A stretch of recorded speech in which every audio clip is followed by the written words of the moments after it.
Faire un film qui soit vraiment à Lyon, quoi. Donc je disais c'est Michael Mann, mais de Rhône-Alpes. T'es sorti quand déjà de prison? Il y a une semaine. Qu'est-ce que tu vas faire maintenant pour gagner ta vie? Là, je vais faire un peu d'intérim. Innocent, c'est l'histoire d'une femme qui se marie en prison avec un homme qui s'appelle Michel, et donc qui a un passé de gangster, de voyou, de bandit, et c'est le moment où elle va annoncer à son fils voilà, qu'il a un nouveau beau-père et qu'il va devoir faire avec. Et ensuite, c'est les aventures, j'espère rocambolesques le plus possible, de cette espèce de famille pas très conventionnelle, comment les choses vont dégénérer ou pas. Il y a Anouk Grimbert, Roche Dizem et Noémie Merlan qui ont eu des personnages à jouer très extravertis, presque même un peu flirtant avec la limite, enfin la folie légèrement douce comme ça, et mon personnage qui est celui d'Abel, qui est lui plutôt quelqu'un de très inhibé, de très raisonnable, et qui vient essayer de tempérer les ardeurs des trois autres.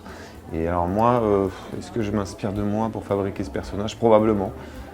Un peu ennuyeux, un peu anxieux, un peu pessimiste, un peu catastrophiste, et je trouve que un film il fonctionne bien en terre de contraste, et donc pour arriver à mettre en valeur les trois personnages et leur folie et les aimer, il faut quelqu'un quand même qui essaye d'être avec plus les pieds sur terre, voilà, c'est le rôle que je me suis donné. Non, non, non, non, non, non, non, non, non, non. Clémence, tu écoutes ce que te dit Michel? Laisse-moi faire les choses, putain! Arrête! Faire rire, je cherche jamais tout à fait à faire rire, mais je sais pas, non, ça je sais jamais vraiment comment l'expliquer, parce que c'est vrai que les gens me disent mais en fait t'es drôle.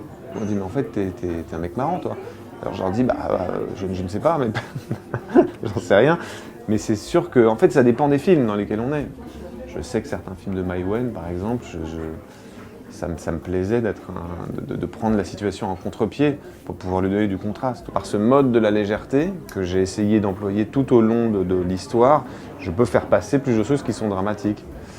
Donc je dirais que le film il a une sorte peut-être d'un style tragicomique, au sens où je ne sacrifie pas les sentiments, en tout cas la représentation des sentiments, le développement des rapports sentimentaux entre les personnages, les développements affectifs. Et par contre les situations dans lesquelles baignent tous ces personnages, ils empruntent à la comédie de boulevard, aux films policiers, aux films même de braquage, et au drame sentimental. Oui, en fait, j'aime bien alterner les genres ou les empiler plutôt que de les alterner. J'empile les genres, mais par contre, mes personnages, eux, ils sont très...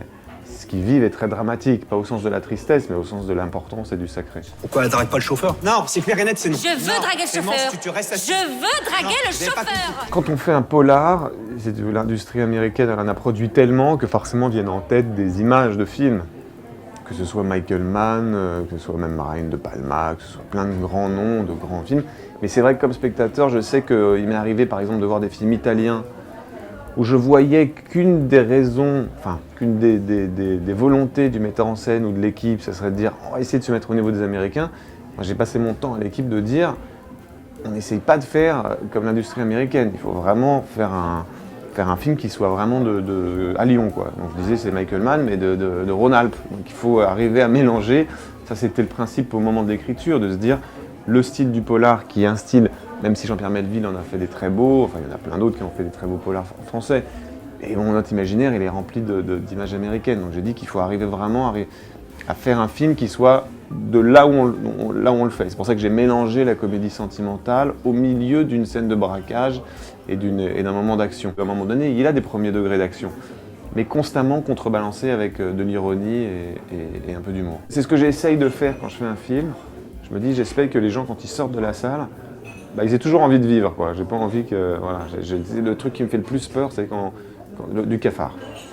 Le cafard, c'est un truc qui me fout les jetons, et je me dis qu'il peut arriver parfois quand je vois un film d'avoir un peu de cafard, alors je sais ce qui me fait le plus peur. Ce ne sont pas des scènes qui s'annoncent comme étant des scènes drôles, c'est qu'elles le deviennent parce que les acteurs, tout d'un coup, je sais pas, ils sont forts, quoi. Donc, mais ça, c'est une question que j'arrive même pas encore à répondre. Il y a tellement différentes sortes de comédies, il y a différentes sortes de rires. Celui-là, j'espère qu'il est drôle sans en avoir l'air. Voilà. Sans avoir l'air de vouloir être drôle. Voilà.